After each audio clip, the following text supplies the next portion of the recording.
Welcome to Let Me Fix This. Enjoy the video. You start by verifying essentials. You need an Azure AD admin account and Intune licenses assigned to the enrolling user. Next, make sure the device OS and network meet minimums and that MDM authority is set to Microsoft Intune.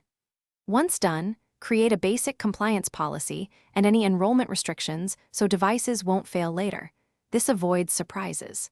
Now, prepare an autopilot profile if you plan to provision Windows devices at scale. Otherwise, proceed to user-driven enrollment steps. You now perform the core actions.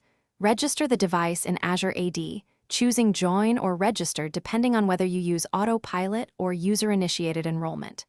Then, install the company portal app on the device or use the device's built-in enrollment flow, and sign in with the user's Azure AD credentials. This connects the device to Intune.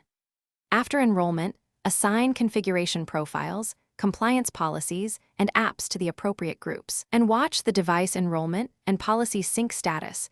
In the endpoint, you finish by validating that the device is compliant, that disk encryption and conditional access checks passed, and that assigned apps installed successfully.